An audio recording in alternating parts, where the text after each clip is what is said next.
நம் ஆண்டவர் இயேசு கிறிஸ்துவின் நாமத்தினால் மகிழ்ச்சியும் சமாதானமும் நம் அனைவரோடும் இருப்பதாக. யாக்கோபு 2:1-14 முடிய. என் சகோதர சகோதரிகளே, மாட்சிமிக்க நம் ஆண்டவர் இயேசு கிறிஸ்துவினிடம் நம்பிக்கை கொண்டுள்ள நீங்கள் ஆள் பார்த்து செயல்படாதீர்கள்.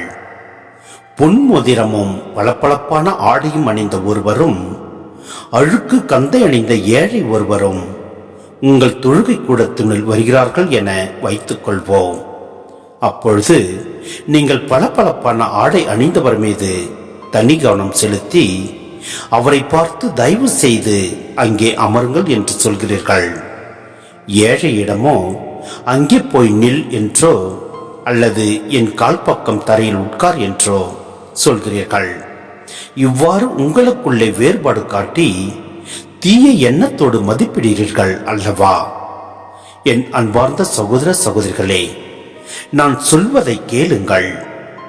உலகின் பார்வையில் ஏழைகளாய் இருப்பவர்களை நம்பிக்கையில் செல்வர்களாகவும் தம் மீது அன்பு செலுத்துபவருக்கு வாக்களிக்கப்பட்ட அரசை உரிமை பேராக பெறுபவர்களாகவும் கடவுள் தேர்ந்து கொள்ளவில்லையா? நீங்களோ ஏழைகளை அவமதிக்கிறீர்கள். உங்களை கொடுமைப்படுத்தி நீதிமன்றத்துக்கு இழுத்து செல்வோர் யார்? செல்வர் அல்லவா? கடவுள் உங்களுக்கு கொடுத்துள்ள நற்பெயரை பழிப்பவர்களும் அவர்கள் அல்லவா? உன் மீது நீ அன்பு கூறுவது போல் உனக்கு அடுத்திருப்பவர் மீதும் அன்பு கூறுவாயாக என்னும் இறையாட்சியின் சட்டம் மறைநூலில் உள்ளது. இதை நீங்கள் கடைபிடித்தால் நல்லது.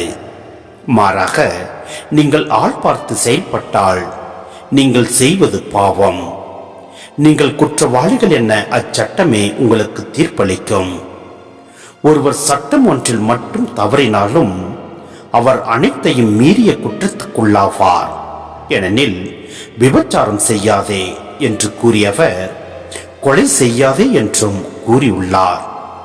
நீங்கள் விபச்சாரம் செய்யாவிட்டாலும் கொலை செய்வீர்கள் என்றால் சட்டத்தை மீறியவர்களாவீர்கள். விடுதலை அளிக்கும் சட்டத்தின் தீர்ப்புக்கு உட்பட வேண்டியவர்களுக்கு ஏற்றதாய் உங்கள் பேச்சும் நடத்தையும் அமைதல் வேண்டும். ஏனெனில் இரக்கம் காட்டாதோருக்கு இரக்கமற்ற தீர்ப்புதான் கிடைக்கும். இரக்கமே தீர்ப்பை வெல்லும்.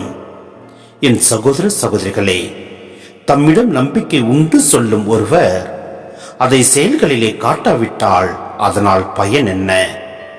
அந்த நம்பிக்கை அவரை மீட்க முடியுமா? சிந்தனை. மனிதர்கள் பெரும்பாலும் ஆள் பார்த்து செயல்படுகின்றனர். ஆனால் கடவுள் ஆள் பார்த்து செயல்படுபவர் அல்லர். கடவுளின் மக்களான கிறிஸ்தவர்களும் பாரபட்சமின்றி சமநிலையும் பொதுநிலையும் கொண்டு செயல்பட வேண்டும். திருச்சபைக்குள்ளே நிறம், பணம், பதவி, இனம், மொழி, நாடு என்ற காரணத்தில் நிலவி வரும் ஏற்றத்தாழ்வுகளை சாடுகிறார் யாக்கோபு. வசதியும் செல்வாக்கும் உள்ளவர்களுக்கு தான் திருச்சபையின் முதலிடம் என்ற துயர்நிலை அகற்றப்பட வேண்டும்.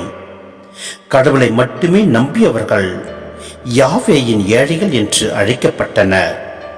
அவர்களை கடவுள் என்றும் காப்பாற்றுவார்.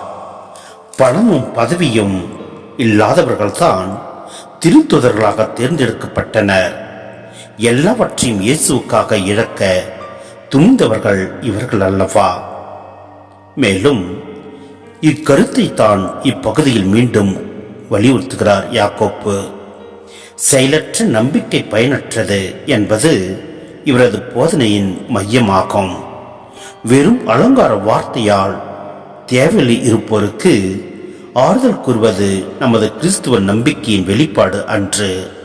மாறாக அடுத்தவரின் குறைகளை நீக்க நம்மால் இயன்ற உதவிகளை செய்ய முற்பட வேண்டும். எனவே இத்தவ காலத்தில் இருக்கும் நாம் அனைவரும் தேவையில் உணர்வோருக்கு உதவி செய்வோம். எல்லாம் வல்ல இறைவன் நம்மை நிறைவாய் ஆசீர்வதிப்பார். ஆமேன்.